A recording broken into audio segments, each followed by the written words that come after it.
The email arrived on a Tuesday morning while Maya Sullivan was electing her second cup of coffee and pretending the stack of medical bills on her kitchen counter didn't exist. Subject: You're a match. Urgent donor request. Her finger hovered over the delete button. Spam, probably. Another phishing scheme designed to prey on people desperate enough to believe they mattered to someone. Anyone. But something made her click it open. Dear Miss Sullivan, you are listed in the National Marrow Donor Registry. We have identified you as a potential match for a critically ill patient with acute myeloid leukemia. This patient has exhausted all other options. Without a bone marrow transplant within the next 6 weeks, survival is unlikely. We understand this is a significant commitment. The donation process requires medical screening, time off work, and minor surgical procedure. However, you have the opportunity to save a life. Please contact us immediately if you're willing to proceed with compatibility testing. Maya read it 3 times. If you're enjoying this story so far, don't forget to hit the like button and subscribe. Drop a comment telling me where in the world you're watching from. I love hearing from you. She'd registered for the bone marrow database 4 years ago at a hospital blood drive, barely remembering signing the paperwork. One of those things you do because it costs nothing and makes you feel like maybe you're not completely useless. Now someone was dying, and apparently her bone marrow was the only thing standing between them and a grave. She thought about her own situation. 29 years old, working double shifts as a medical coder at Chicago's overwhelmed county hospital system. Her younger brother Danny, in his 3rd year of remission from Hodgkin's lymphoma, still buried under treatment debt despite insurance. Her mother dead from breast cancer when Maya was 19, unable to afford the experimental treatments that might have saved her. She knew what it meant to watch someone die because medicine came with a price tag. Her hands shook as she typed her response. I'm willing to proceed. Tell me what you need. The compatibility testing took 3 weeks. Blood draws, medical history, physical examinations. They told her the recipient was a 38-year-old male, critical condition, no other matches in the entire registry. They told her the donation would happen at Northwestern Memorial Hospital, one of the best transplant centers in the country. They didn't tell her his name. Registry policy, the coordinator explained. Donor and recipient identities remain confidential for 1 year post-transplant. After that, both parties can choose to make contact. Maya didn't ask why. She understood privacy, understood that sick people deserved dignity, deserved to not have strangers feeling entitled to their gratitude. But she wondered who this man was, wondered if he had family, wondered if anyone was sitting beside his hospital bed, holding his hand the way she'd held her mother's. The donation was scheduled for April 19th. Maya took a week off work, unpaid because her accumulated sick. Days had been burned through during Danny's crisis 2 years ago.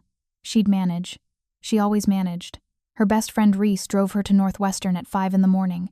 The sun was just starting to paint the Chicago skyline in shades of gold and pink, the city waking up to another day most people would take for granted. You don't have to do this, Reese said for the 4th time, her dark eyes worried. You can still back out. Someone's dying, Reese. Someone's always dying. That doesn't mean you have to set yourself on fire to keep them warm.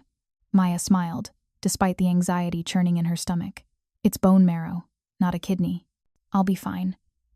You're too good for this world, you know that? I'm really not. Maya thought of all the times she'd walked past homeless people without making eye contact. All the charity mailers she'd thrown away. All the ways she failed every single day to be the person she wanted to be. I'm just doing what anyone would do. Most people wouldn't. Reese pulled up to the hospital entrance. But that's why I love you. Call me when you wake up, okay? I'll be here to take you home. The pre-op process was efficient and cold. Nurses who smiled but didn't quite make eye contact. Consent forms that outlined risks. Infection, bleeding, anesthesia complications, chronic pain. She signed everything. Doctor Patricia Okoye, the transplant surgeon, came to see her before the procedure. She was 50-something, with silver-streaked hair and eyes that had seen too much suffering to offer false comfort. The recipient is in surgery now, Dr. Okoye explained. We're harvesting your marrow from the pelvic bone. It takes about an hour. You'll be under general anesthesia. When you wake up, you'll be sore, but the pain is manageable. Will he live? Maya asked. The recipient. Dr. Okoye's expression softened. His cancer is aggressive, but with your marrow, he has a fighting chance. Without it, he has weeks, maybe less. Then let's not waste time. The last thing Maya remembered was the anesthesiologist telling her to count backward from 10. She made it to 7, She woke up to pain, not unbearable but present, a deep ache in her lower back and hips that made movement difficult. The recovery room was quiet except for the beeping monitors and the distant sound of hospital activity. A nurse appeared, checking her vitals with practiced efficiency. "How are you feeling, Miss Sullivan?" "Like someone drilled into my pelvis." The nurse smiled. "That's accurate. You did great. The harvest went perfectly. We got excellent cell counts. And the recipient? The transplant is happening now. So far, everything looks good." Maya spent 2 days in the hospital for observation. "Standard protocol," they said. "Make sure there were no complications." She slept poorly, the pain medication making her foggy, her dreams strange and unsettling. On the morning of her discharge, Dr. Okoye came by during rounds. "You saved his life," the surgeon said simply. "I've been doing this for 20 years, and I never get tired of saying that. What you did matters. I hope it works." "So do I, doctor." Okoye hesitated, then continued. "The recipient's family wanted me to convey their gratitude. They know they can't contact you directly, but they wanted you to know how much this means. Family. So he had people who loved him. That was something." Maya went home to her small apartment in Logan Square. Reese had stocked her fridge, left flowers on the kitchen table, and written a note. "You're a hero, even if you're too stubborn to admit it." The recovery was harder than expected. She couldn't work for 3 weeks, couldn't afford physical therapy for the lingering pain. But she healed, slowly, the way bodies do when you give them no other choice. And she wondered about the stranger who carried her bone marrow now, wondered if the transplant had worked, wondered if he was alive. 2 months after the donation, Maya was coding medical records in her cubicle when her supervisor appeared, expression strange. "Maya, there's someone here to see you. They're waiting in the conference room." "Who?" "They didn't say. But they're very insistent it's important." Maya followed her supervisor down the hallway, confusion prickling at the back of her neck. The conference room door was closed. Through the small window, she could see 3 people, 2 men in dark suits that screamed security or law enforcement, and a woman in expensive business attire. She opened the door. The woman stood immediately, extending her hand. "Miss Sullivan, thank you for seeing us. My name is Elena Marchetti. I'm an attorney representing a very grateful client." Maya shook her hand, wary. "I don't understand. What client?" "The man whose life you saved, the bone marrow recipient." Maya's breath caught. "I thought contact wasn't allowed for a year." "Under normal circumstances, you're correct." Elena's expression was carefully neutral. "However, my client is not in a position to wait for protocol. He's been searching for you since he learned your donation saved his life. He wants to thank you personally. The registry rules exist for a reason," Maya said slowly. "Donors and recipients need boundaries. My client understands that, but he's prepared to offer you substantial compensation for your time and your gift. Enough to clear your brother's medical debt, enough to change your life." The room tilted. "How do you know about my brother?" Elena's smile was professional, revealing nothing. "My client is very thorough. He wanted to understand who saved him. He wanted to know what he could do to repay you. I don't want money. I donated because someone needed help, which is precisely why my client wants to meet you. Not to transact business, but to express gratitude face to face. One conversation, 1 hour of your time. That's all he's asking." Maya should have said no, should have walked out of that conference room and reported this breach of protocol to the registry. But something stopped her. Curiosity, maybe. Or the exhausted part of her that was so tired of struggling, of drowning in debt, of watching her brother suffer under the weight of medical bills that never stopped coming. "One conversation," Maya said finally. "But I'm not making any promises beyond that." Elena's smile widened. "That's all we're asking. My client would like to meet tomorrow evening. I'll send a car to your apartment at 7. I can drive myself, I insist. Consider it a gesture of appreciation."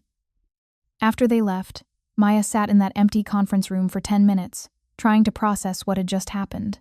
The man she'd saved had found her, had investigated her, had learned about Danny's debt, about her struggles. It should have felt invasive.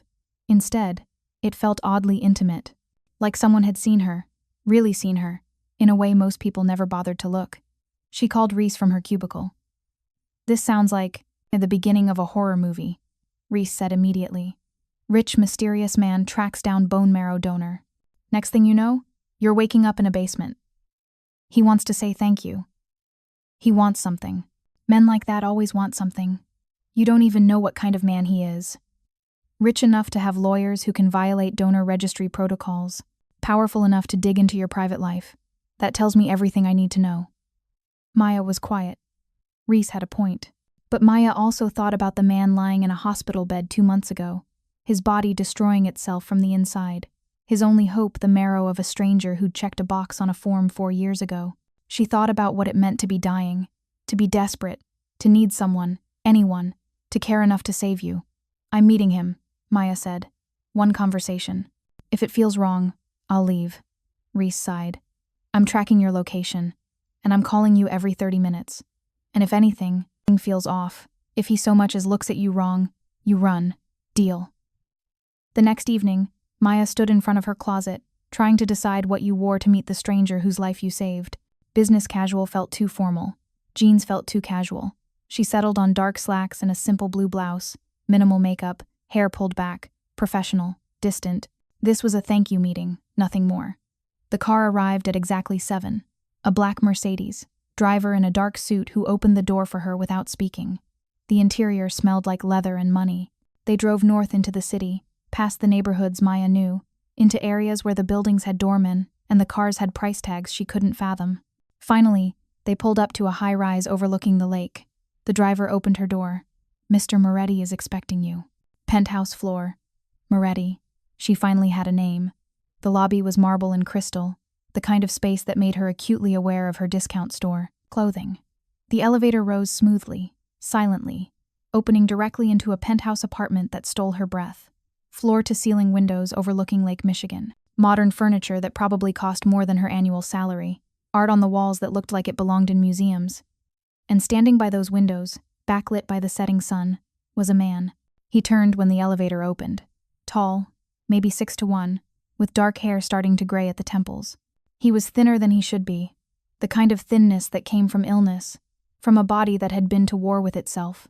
But his eyes were sharp, intensely focused, dark brown and unreadable. He wore expensive casual clothes, tailored but comfortable.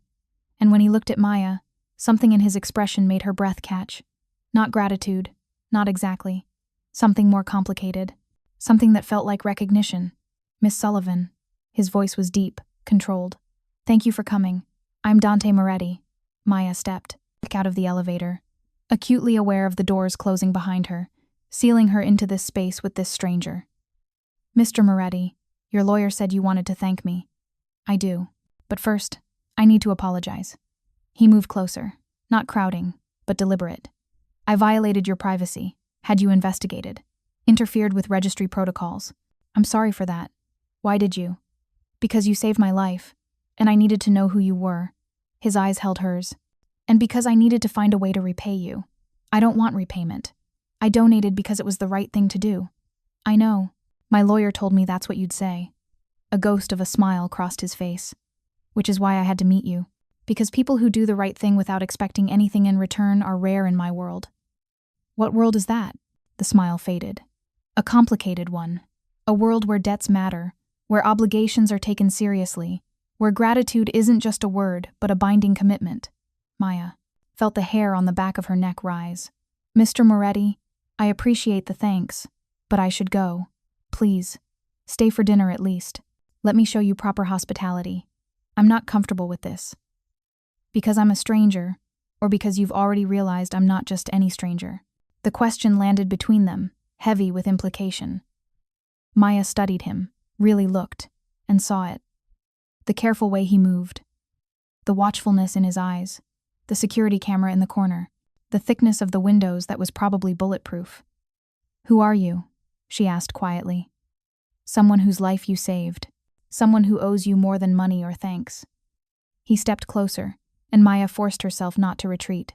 Someone who won't let you walk away until you understand what you've given me. A bone marrow donation, that's all. No. His voice was soft but absolute. You gave me a future. You gave me a chance to fix things I'd left broken. You gave me time I didn't deserve. That's not something I can repay with a check and a handshake. Then what do you want? Dante Moretti looked at her with an intensity that made her pulse race. I want you to let me protect you. I want you to let me clear your brother's debt.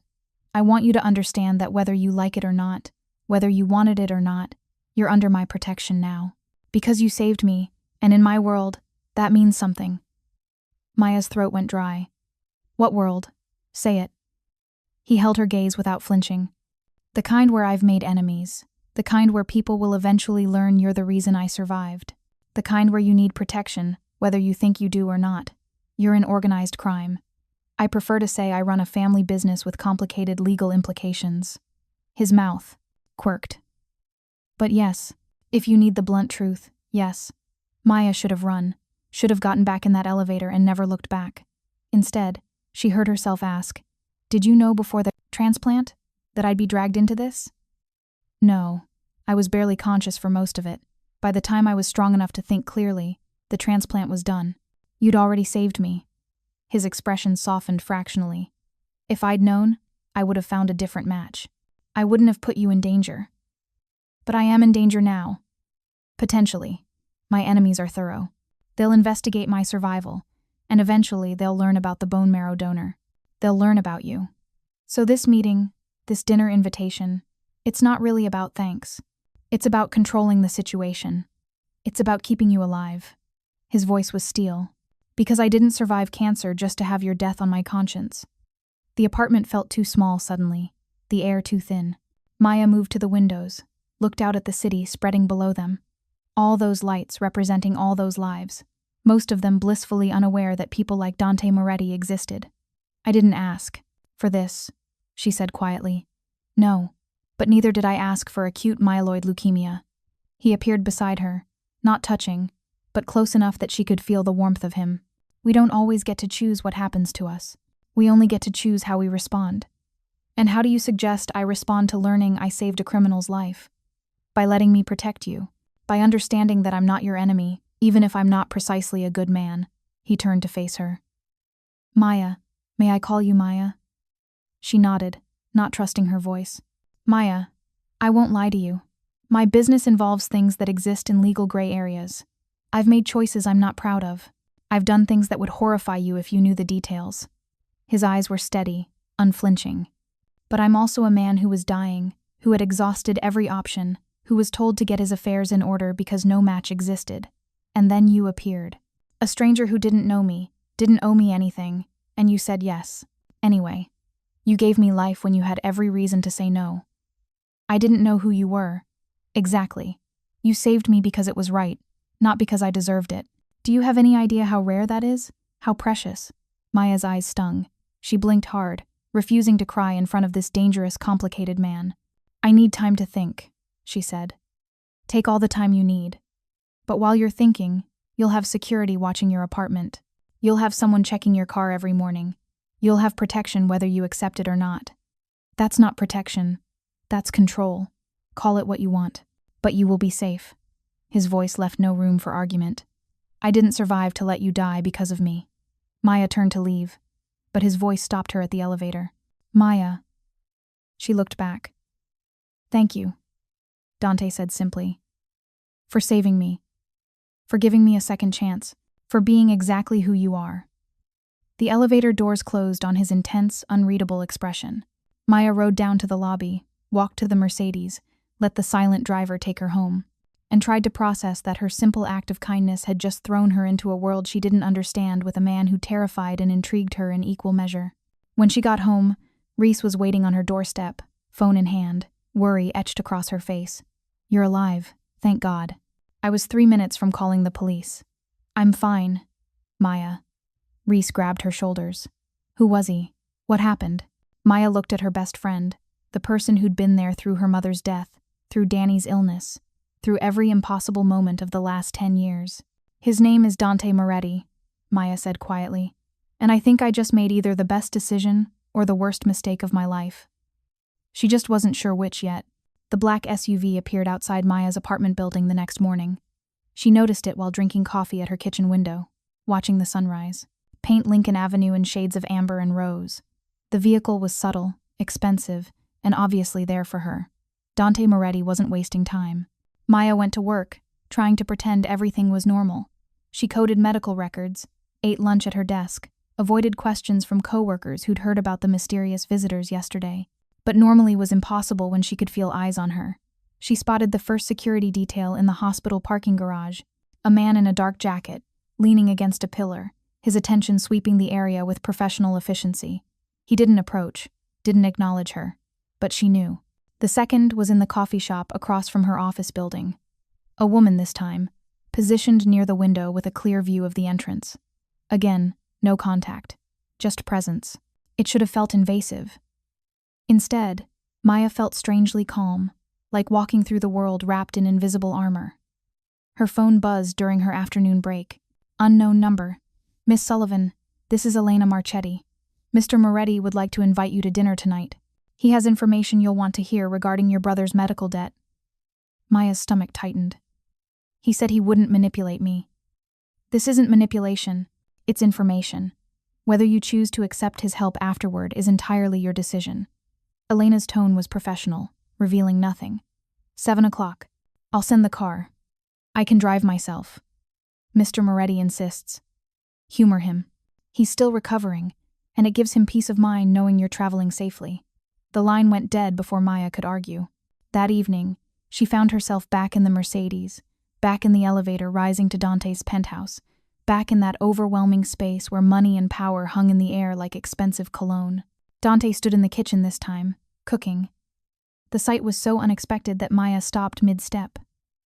He glanced up, a ghost of a smile crossing his face. Surprised? You cook? I spent 6 weeks in a hospital unable to eat solid food. When I could finally stomach real meals again, I developed strong opinions about what went into my body. He gestured to the stove where something that smelled incredible was simmering.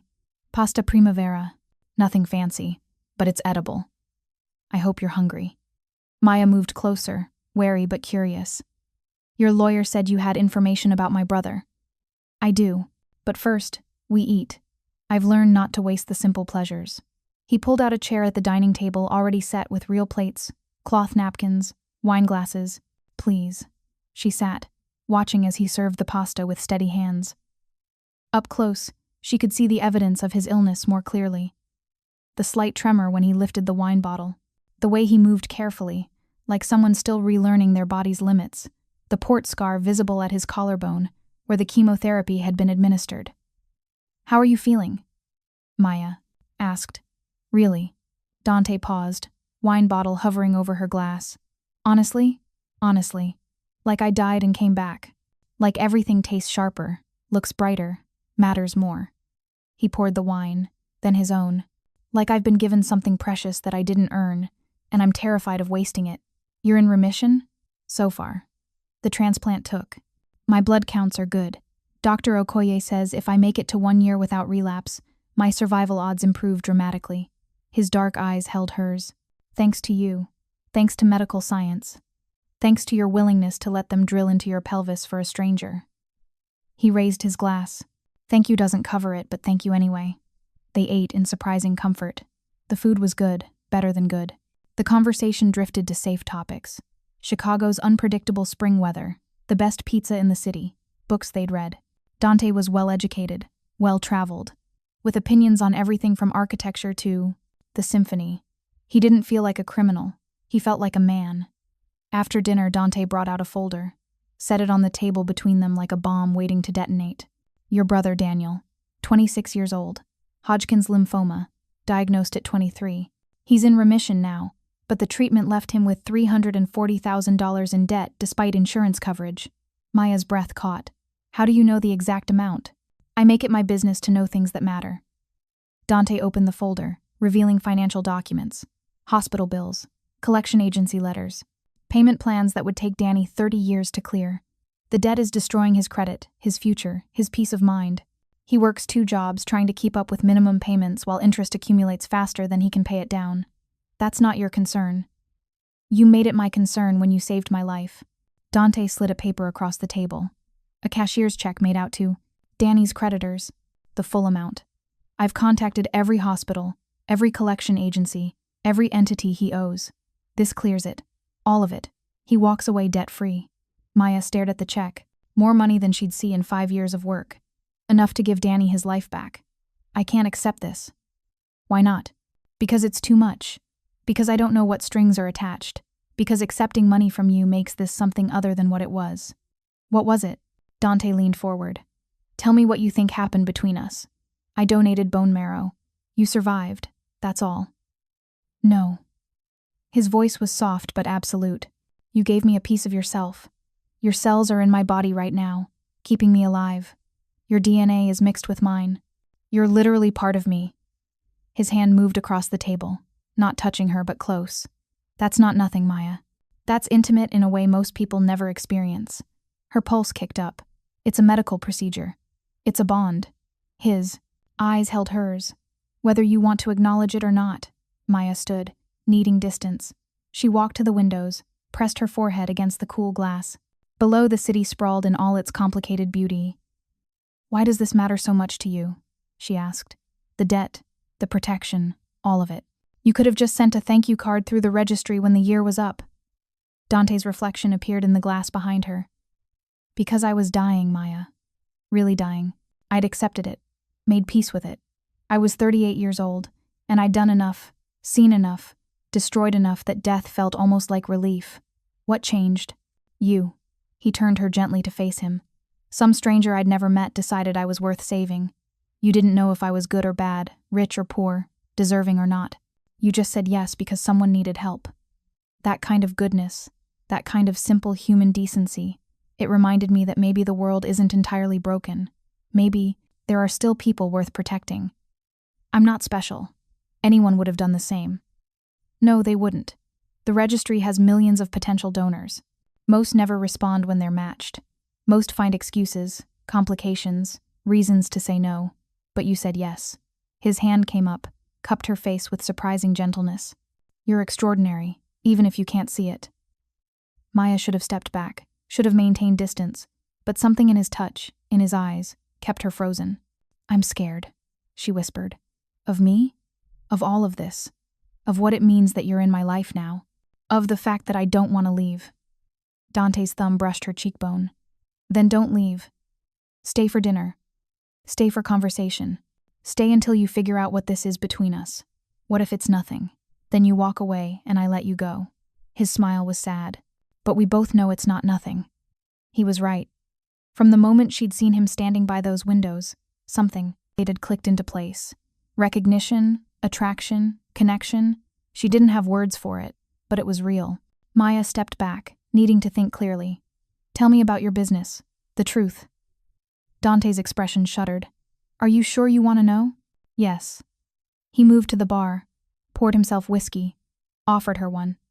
She shook her head. He drank slowly, choosing his words. My family has been in Chicago for 4 generations. We started with legitimate businesses, restaurants, construction, real estate. But over time, we expanded into less legitimate ventures, protection services, labor management, import-export with selective customs oversight. Your Mafia. We prefer to avoid that term, but essentially, yes. He met her eyes. I run operations in the Northern District. We have interests in unions, in waterfront shipping, in businesses that need certain problems solved. We don't deal drugs. We don't traffic people. But we exist in the space between legal and illegal. And we use violence when necessary to protect our interests. You've killed people. Yes. The simple honesty was somehow worse than elaborate justification would have been. How many? Does the number matter? Yes. Dante was quiet for a long moment. Enough that I stopped counting. Enough that I thought maybe cancer was cosmic justice catching up with me. Maya felt sick. I saved a murderer's life. You saved a dying man's life. What he'd done before that moment doesn't change what you did. Dante set down his glass. I won't lie to you, Maya. I'm not a good man by conventional standards. I've made choices that haunt me. I've hurt people who probably didn't deserve it. But I'm also not a monster. I have rules, lines I don't cross, and I protect what's mine. I'm not yours. You became mine the moment your marrow started growing in my bones. His voice was gentle but immovable. I didn't choose it any more than you did, but it's true regardless. Maya's phone buzzed. A text from Danny. Hey sis, can you call me? Something weird happened with my medical bills. Her stomach dropped. What did you do? I paid them this afternoon. All of them. Your brother's debt is cleared. He got confirmation an hour ago. I told you I hadn't decided. I know, but he was suffering, and I could stop it. So I did. Dante's expression was unapologetic. You can be angry with me. You can refuse to see me again. But your brother is free. That doesn't change regardless of what you decide. Maya wanted to scream, wanted to throw something, wanted to do anything except feel the complicated tangle of gratitude and fury and fear that churned in her chest. You can't just make decisions about my life. I didn't. I made a decision about your brother's debt. What you do with that information is entirely your choice. This is manipulation. This is gratitude. Dante crossed to where she stood. Maya, I don't need to manipulate you. I could have left things alone, let the registry, protocols play out, never contacted you. But I wanted to meet you. I wanted to thank you. And yes, I wanted to help you because helping you helps me feel like maybe I'm not entirely beyond redemption. You can't buy redemption. I know, but I can try to do better than I have been. I can try to protect someone who deserves protection. I can try to be worthy of the gift you gave me. His honesty was devastating. Maya felt tears threaten and blinked hard against them. I need to go home. I need to think. Of course. Dante stepped back immediately. The car is waiting. But Maya? She paused at the elevator. Your brother's debt is cleared regardless of what you decide. No strings attached. No expectations. It's done because it was the right thing to do. Just like you donating your marrow was the right thing to do. Consider us even. The elevator doors closed on his face, but his words followed her down. Consider us even. Except they weren't even, not remotely, because Dante Moretti had worked his way under her skin, into her thoughts, into the space where fear and attraction and impossible hope collided. And Maya had no idea what to do about it. Reese was waiting at her apartment again, this time with wine and determination. Okay, spill everything, and I mean everything, Maya told her. The dinner, the check, the admission about his business, the way he'd looked at her like she was something precious and breakable. Reese listened without interrupting, which meant she was truly worried. He paid off Danny's debt, Reese said finally. $340,000. Just like that. Yes. And he wants nothing in return. He says he wants me safe, protected, under his watch. That's not nothing, Maya. That's possession disguised as protection. I know. Maya pressed her palms against her eyes. I know it is. But Reese, you didn't see him. He was dying. He was ready to die. And now he's alive. And he looks at me like I'm the reason the sun came up. Today. That's intense. It's terrifying. Do you want to see him again? Maya was quiet. The honest answer scared her. Yes, she whispered. God help me, yes. Reese pulled her into a hug. Then see him. But carefully. With boundaries. And with me knowing where you are at all times. Deal. Maya called Danny that night. His voice was bright with disbelief. Maya, I don't understand. The hospital called. Said my entire balance was paid. All of it. They said an anonymous benefactor cleared everything. My credit cards, the collection agencies, everything. I'm debt-free. Maya's throat tightened. That's amazing, Danny. Did you do this? Did you somehow? No. It wasn't me. Then who? This doesn't just happen. People don't just pay off 6 figures of medical debt out of the goodness of their hearts. If you're hooked on this story, make sure to subscribe and turn on notifications so you never miss an upload. Your support means everything and helps me bring you more emotional stories like this one. Sometimes they do. Maya thought of Dante's words. Just like you donating your marrow was the right thing to do. Sometimes people surprise you. Danny was quiet. Then, softer. I can go back to school now. I can actually have a future instead of drowning in payments forever. Maya, this is a miracle. Yeah, Maya whispered. It is. After they hung up, Maya sat in her dark apartment and cried. For her brother's freedom. For the impossible complication her life had become. For the dangerous, damaged man who'd looked at her like she was salvation itself. Her phone lit up. A text from an unknown number that she somehow knew was Dante. Sleep well, Maya. You're safe tonight. You're always safe now. She should have found it creepy. Instead, she fell asleep easier than she had in months. The next 3 weeks established a pattern. Maya went to work, lived her life, but always with the awareness of Dante's presence at the edges. The security details remained, subtle but constant. She learned to recognize them: the man with the newspaper in the coffee shop, the woman jogging the same route past her building, the black SUV that somehow always found parking near her. Destinations.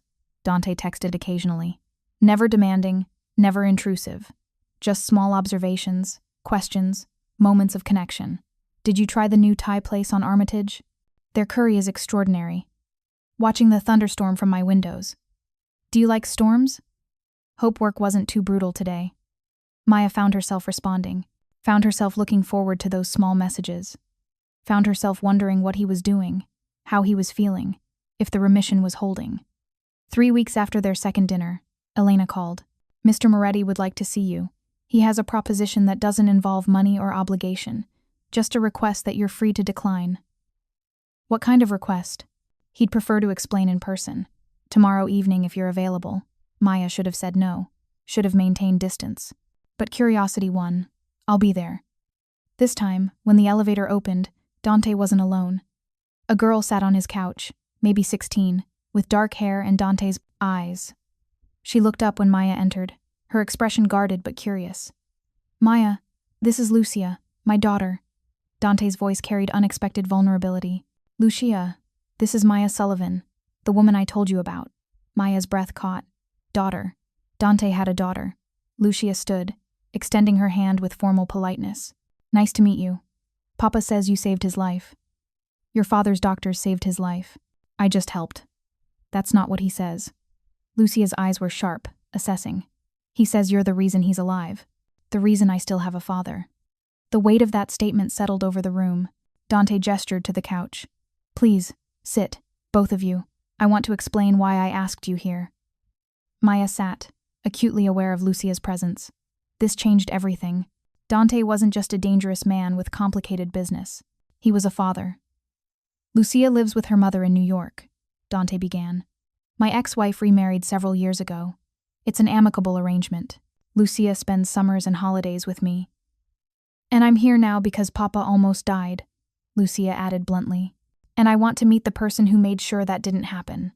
Lucia, Dante's voice carried gentle warning. What? It's true. She looked at Maya directly. When Papa got sick, when they said there was no donor match, I thought I was going to lose him. I thought I'd have to watch him die the way we watched Nonna die. And then you appeared. Some stranger from the registry, who said yes when you didn't have to. Maya's eyes stung. I'm glad I could help. It's more than help. You gave me my father back. Lucia's voice cracked. So thank you. Thank you for being whoever you are. Whatever made you say yes. Dante pulled his daughter close. And Maya saw it. The fierce love. The protective instinct. The depth of feeling he kept carefully controlled most of the time. This wasn't just a mafia boss. This was a man who'd been terrified of leaving his daughter fatherless. After, Lucia excused herself to do homework in another room. Dante turned to Maya. I wanted you to meet her. I wanted you to understand what you gave back to me. It's not just my life. It's her father. It's her family. It's her future. She seems wonderful. She is. Smart, stubborn, too much like me for her own good. His smile was soft. She's been asking about you for weeks. I finally agreed to introduce you if you were comfortable with it. Why? Because you're important to me. Because I want the people who matter in my life to know each other. Dante's eyes held hers. And because I'm hoping you'll agree to my request. What request? He pulled out a folder, but this one looked different. Official. Legal. I want to establish a formal relationship. Not romantic. Not yet. Just professional. I want to hire you. Maya blinked. Hire me for what? Medical oversight. I'm in remission, but I need monthly checkups, blood work monitoring, someone who understands transplant protocols and can recognize warning signs if the cancer returns.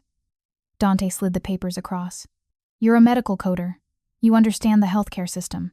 I want you to coordinate my care, attend appointments, help me navigate treatment if it becomes necessary. You have doctors for that. I have doctors who are excellent at medicine and terrible at communication. I trust Dr. Okoye with my life, but I want someone I trust personally to be my advocate. His expression was earnest. You. I want you. Maya looked at the contract. It was generous, professional, with clear boundaries and specified duties. Nothing inappropriate. Nothing that suggested ulterior motives. This is really just about medical care? Primarily. Though I'd be lying if I said I didn't have secondary motives. Dante's smile was slight. I want you in my life, Maya. I want to see you regularly. I want to build something. Friendship, trust, Maybe more eventually. This gives us a framework to do that without pressure. And, if I say no? Then I thank you for meeting Lucia. I continue to ensure your safety from a distance, and I respect your boundaries, but I hope you'll say yes. Maya studied the contract. It was tempting. The money was good, better than good. The work would be part-time, flexible around her regular job, and it would give her a reason to see Dante, to understand him better, to figure out what this complicated connection between them really meant. Can I think about it? Take all the time you need. Lucia appeared in the doorway. Are you staying for dinner? I'm making pasta carbonara. Papa taught me his recipe. Maya looked at Dante, who shrugged slightly, letting her decide. I'd love to, Maya heard herself say. Dinner was surprisingly normal. Lucia was bright and funny, teasing her father about his overprotective tendencies while clearly adoring him. She asked Maya about her work, her family, her life with genuine curiosity, and Maya watched Dante with his daughter patient and loving, completely unlike the dangerous man who'd admitted to murder and felt something in her chest crack open. This was why he'd fought so hard to survive. This girl, this fierce, brilliant child who needed her father. After dinner, after Lucia had been sent to bed, Dante walked Maya to the elevator. She likes you, he said quietly. That's rare. Lucia doesn't trust easily. Wonder where she gets that. He smiled. Think about my offer. No pressure. But Maya, I meant what I said. I want you in my life. However that looks, whatever you're comfortable with, I just want you close. The elevator doors opened. Maya stepped inside, turned to face him. I'll call you with my decision in 2 days. I'll be waiting. The doors closed, but Maya could feel his eyes on her until the very last moment. On the ride home, she pulled out the contract. Read it again, carefully, looking for traps or manipulation, but it was straightforward, professional, fair, and it gave her a reason to stay, connected to a man who terrified and fascinated her in equal measure. Reese's voice echoed in her head. Men like that always want something. But maybe what Dante wanted wasn't possession. Maybe it was just connection. Someone who saw him really saw him and chose to stay anyway. 2 days later, Maya called Elena Marchetti. I'm accepting Mr. Moretti's offer. When do I start? The first month working for Dante Moretti was professionally cordial and emotionally complicated. Maya attended his medical appointments at Northwestern Memorial, sat beside him during blood draws and consultations with Dr. Okoye, took notes on medication adjustments and dietary recommendations.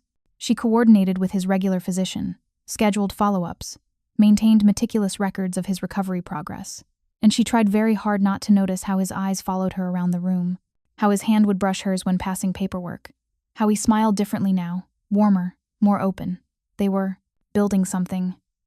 Maya just wasn't sure what. It was late June when everything changed. Maya was leaving Dante's penthouse after reviewing his latest blood work, all clear. No signs of relapse when the elevator doors opened to reveal 3 men she didn't recognize. They wore expensive suits, but something in their posture, their eyes, screamed danger. The lead man smiled, but it didn't reach his eyes. Maya Sullivan, we've been wanting to meet you. Every instinct Maya had developed over the past 2 months screamed at her to run, but there was nowhere to go. The elevator shaft behind her, these men in front. I don't know who you are, she said, keeping her voice steady. We're associates of the Calabrese family.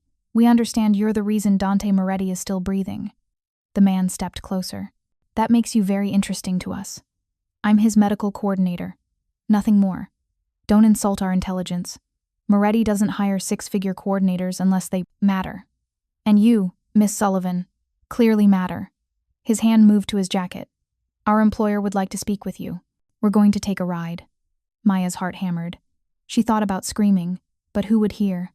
Dante's penthouse occupied the entire top floor. The security desk was 40 floors down. Then she remembered. The panic button Dante had insisted she carry. A small device on her keychain that would alert his security team immediately. Her thumb found the button, pressed it 3 times. The code for emergency. I'm not going anywhere with you, Maya said. The man's expression hardened. That wasn't a request. He reached for her arm. Maya jerked back, and suddenly the hallway erupted into chaos. The stairwell door crashed open. Dante's security team poured out, weapons drawn. The lead guard, Marco, moved between Maya and the Calabrese men with lethal efficiency. Step away from her. Now. The Calabrese men raised their hands. but their leader smiled. We're just talking. No need for dramatics. You're in a private residence, uninvited, threatening one of Mr. Moretti's associates. That's 3 crimes before breakfast. Marco's gun never wavered. Leave, now, before this becomes a situation none of us walk away from. The tension stretched impossibly tight.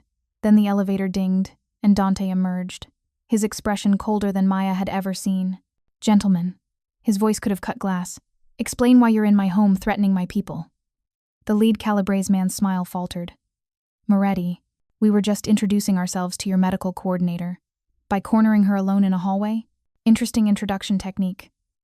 Dante moved to stand beside Maya, his presence a wall of protection. Who sent you? Our employer wants to discuss territory adjustments. Thought we'd deliver the message personally. Your employer knows how to reach me through proper channels. This? Dante gestured at the hallway standoff. This is a message, but not the one you think. You've just declared war. We're trying to avoid war. That's why we wanted to talk to Miss Sullivan. Understand what she means to you. What you'd sacrifice to keep her safe. The implication hung in the air like poison. Dante's hand found Maya's, squeezed once, then released. She's under my protection. That means touching her, threatening her, even looking at her wrong, brings down the full weight of my family's response. Are we clear? Crystal. The Calabrese man's smile was ugly. But protection only works if you can maintain it. Things happen. Accidents. Tragedies. Would be a shame if your medical coordinator ended up collateral damage because you wouldn't negotiate. Marco moved, gun rising, but Dante stopped him with a gesture. Tell your employer that I'll meet him. Neutral ground. 1 week.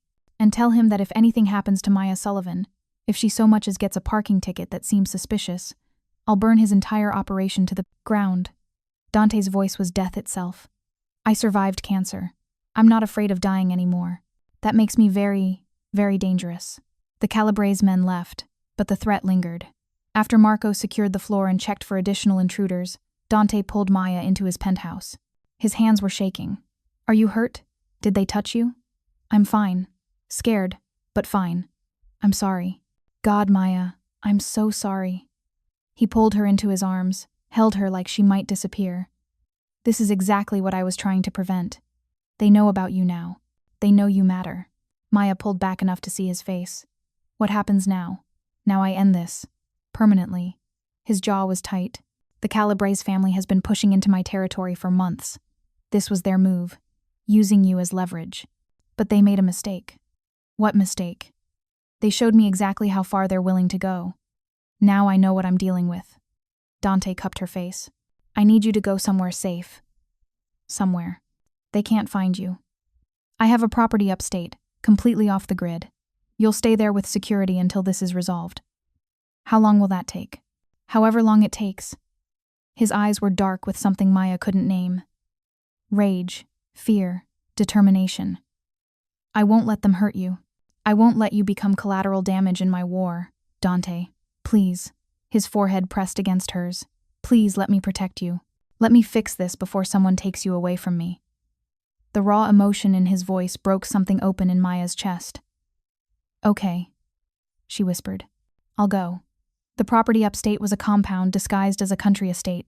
Rolling hills, forest on 3 sides, a main house that looked charming but was reinforced with security that would make a military base jealous. Maya spent 4 days there with 3 guards, a housekeeper named Rosa, who fed her constantly, and too much time to think. She thought about Dante's hands shaking when he'd pulled her close. About the way he'd looked at the Calabrese men like he was calculating how to kill them efficiently. About Lucia, who'd called Maya 3 times just to make sure she was okay. She thought about the fact that she'd fallen in love with a man who lived in a world where love was a weakness, enemies exploited. On the 5th day, Dante arrived. Maya was reading on the back porch when she heard the helicopter, watched it land in the cleared field beyond the house, watched Dante emerge, moving stiffly, favoring his left side. She ran to him. He caught her, held her tight despite the obvious pain. You're hurt. It's nothing. Superficial. He kissed her forehead, her cheeks, her lips, brief, desperate kisses. It's over. The Calabrese situation is resolved. What does resolved mean?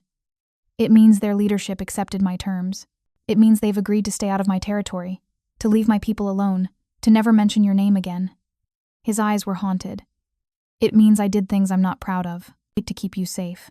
Maya pulled him inside, made him sit, examined the bandage visible under his shirt. Knife wound, recently stitched, clean but painful. Tell me what happened.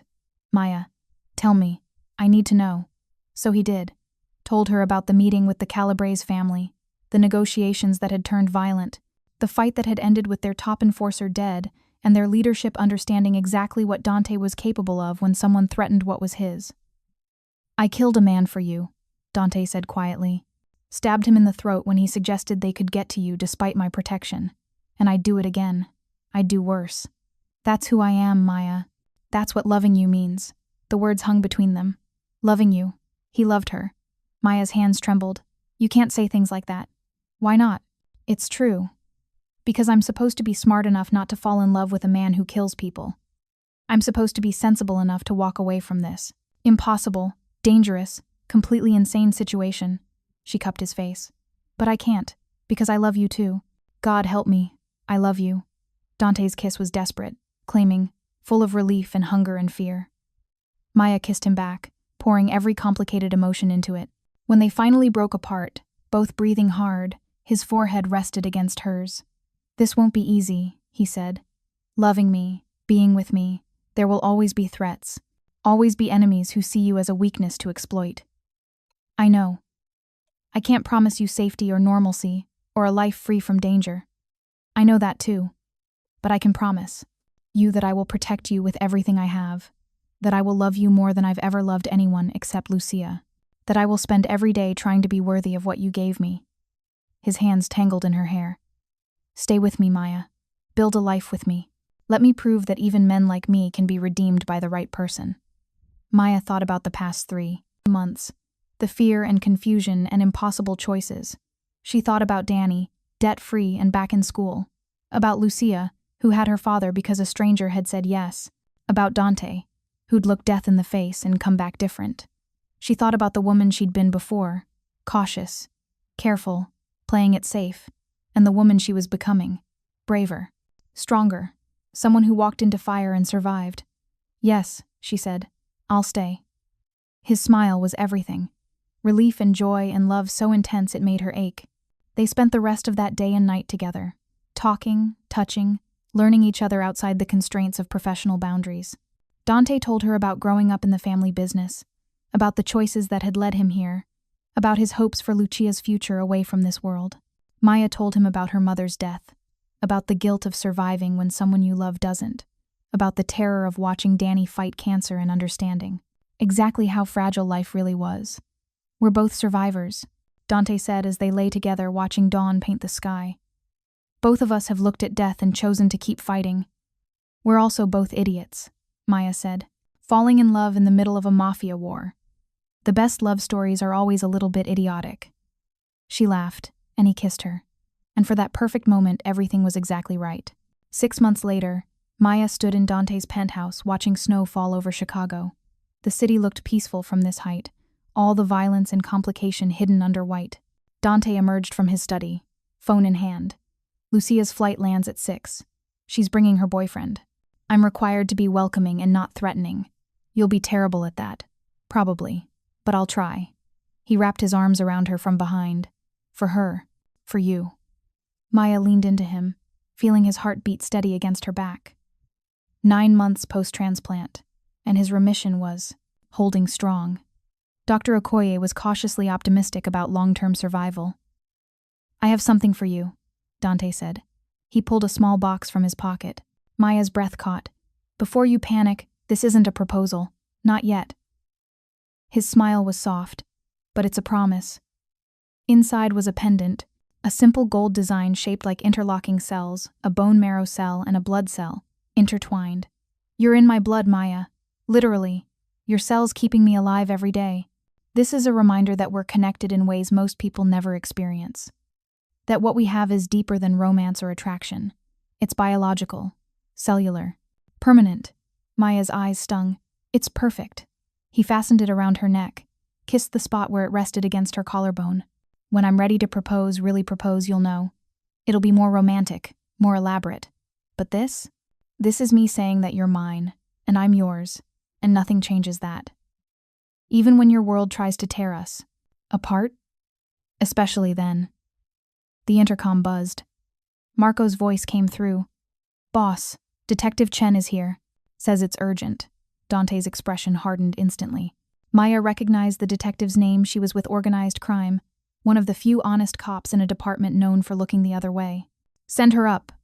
Detective Sarah Chen was 40, with sharp eyes that missed nothing.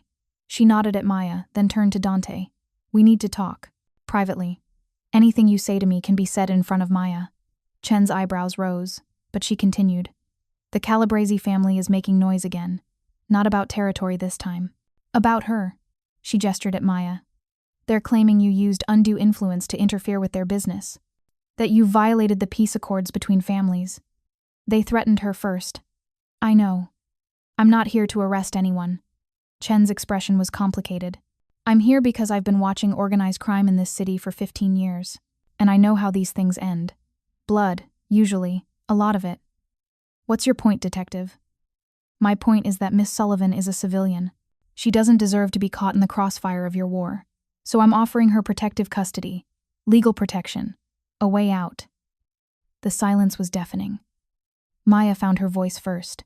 "I'm not leaving, Miss Sullivan. I know what I'm choosing. I know the risks." Maya's hand found Dante's. "I'm staying." Chen looked between them, seeing something that made her shake her head. "You're in love with him." "Actually in love?" "Yes. That makes you either very brave or very stupid." Chen pulled out a card. "When it goes bad, not if. When call me. I'll help if I can."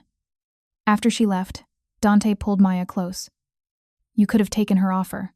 Gone into protective custody. Been safe." "I don't want safe. I want you. Even knowing what that means, what it costs." Maya thought about the past 9 months, the fear and the joy and the impossible, the beauty of loving someone so completely. She thought about Dante's hands gentle on her face, his fierce protection, his dedication to being better than he had been. She thought about the woman she'd become stronger, braver, certain of what mattered. "Especially knowing that," Maya said, "because you're worth it. It's worth everything." Dante kissed her like she was oxygen and he was drowning. When they broke apart, his eyes were suspiciously bright. "I don't deserve you." "Probably not. But you're stuck with me anyway." "Promise?" "Promise." That evening, they picked up Lucia from O'Hare. She burst through arrivals with her boyfriend trailing behind, threw herself at Dante, then at Maya. "I missed you both so much. College is amazing, but I miss family." Family. The word settled into Maya's bones like warmth. They went to dinner at Dante's favorite Italian restaurant, the one he actually owned, where the staff treated him like royalty and pretended not to notice the security detail. Lucia talked about her classes, her friends, her plans to study international law. "I want to help people," she said. "The way Maya helped Papa. I want to make a difference." Dante's hand found Maya's under the table, squeezed once. Later, walking along the lakeshore with snow falling softly, Lucia pulled Maya aside. "Thank you," she said quietly. "For saving him. For staying. For being brave enough to love him despite everything. He makes it easy." "No, he doesn't. Papa is complicated and dangerous, and carries a lot of darkness." Lucia's eyes were serious. "But you see past that. You see the man who reads me bedtime stories and donates to children's hospitals anonymously and tries so hard to be better than his father was. Thank you for seeing him." Maya hugged her tight. "Thank you for sharing him with me." 1 year after the bone marrow donation, Maya and Dante stood in Dr. Okoye's office waiting for test results. The 1-year mark was critical. If Dante's remission held past 12 months, his survival odds improved dramatically. Dr. Okoye entered with a smile. "The tests are clear. No signs of cancer. Your blood counts are perfect. Officially, Mr. Moretti, you're in complete remission." The relief was physical. Dante's hand tightened on Maya's until it almost hurt. "Thank you, doctor. Thank your donor, doctor." Okoye looked at Maya. "What you did saved his life. Truly, completely saved it." After they left the hospital, Dante pulled Maya into a quiet courtyard. Snow was falling again, catching in her dark hair, on her eyelashes. "I love you," he said. "I love you more than I thought I could love anyone. I love you with all the pieces of me that you've put back together. I love you with the life you gave me, with every cell and every breath. He dropped to one knee, pulled out a ring emerald surrounded by diamonds, catching the winter light. Maya Sullivan, you saved my life in every way a person can be saved. You made me want to be better, do better, live better. You gave me a future I'd stopped believing in. Marry me. Build this complicated, beautiful, impossible life with me. Let me spend the rest of whatever time I have left showing you that even broken men can love completely. Maya's tears came hot and fast. Yes. God, yes. The ring slid onto her finger perfectly. Dante stood, pulled her close, kissed her while snow fell around them like a benediction. You know what you're signing up for, right? He murmured against her lips. My world, my enemies, my complications. I know exactly what I'm signing up for. Maya smiled through her tears. I'm signing up for you. All of you. The darkness and the light. The danger and the love. Everything. You're sure? I've never been more sure of anything. They stood in that courtyard as the city moved around them, two people who'd found each other in the most impossible way, a dying man and the stranger who'd saved him, a woman looking for purpose and the complicated love that gave it to her. Not a fairy tale. Fairy tales were too simple, too clean. This was something better, something real. This was bone-deep connection, cellular-level love, the kind of bond that transcended logic or safety or sense. This was two people choosing each other despite every reason not to, choosing love despite danger, choosing hope despite darkness. And as they walked home through the snowy streets, hand in hand, Maya thought about the email that had changed everything, the stranger who'd needed her marrow, the simple yes that had led to this impossible, beautiful, terrifying life. She'd saved Dante Moretti's life with her bone marrow, but he'd saved hers too, in all the ways that really mattered. 18 months later, Maya stood in a small chapel surrounded by family, Dante beside her in a dark suit, looking healthy and whole and alive, Lucia as her maid of honor, Danny walking her down the aisle, Reese crying in the front row. Even Dr. Okoye had come, beaming with pride at her miracle patient. The ceremony was simple, intimate, perfect. When the officiant pronounced them married, when Dante kissed her like she was his entire world, Maya felt the last piece of her old life fall away. She was Maya Moretti now, wife to a man who'd been given a second chance at life and chose to spend it loving her, stepmother to a brilliant girl who'd accepted her with open arms, part of a complicated, dangerous, fierce family that protected its own. At the reception, Dante pulled her onto the dance floor, held her close while music played and snow fell outside the windows.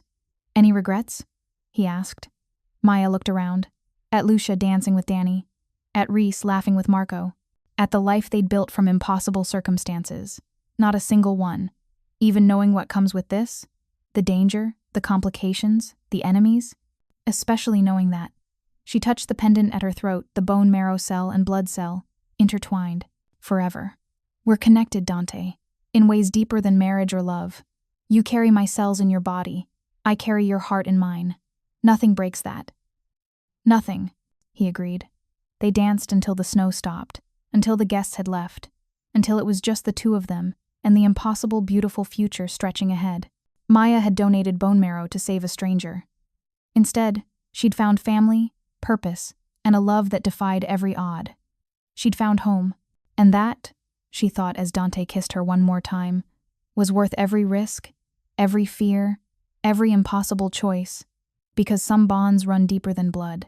Some love stories start with saving a life and end with building one. And sometimes, the bravest thing you can do is say yes to a stranger and let them change everything. Thank you so much for watching until the end. If you loved this story, check out the other videos on your screen now. I think you'll really enjoy them. And don't forget to subscribe if you haven't already. See you in the next story.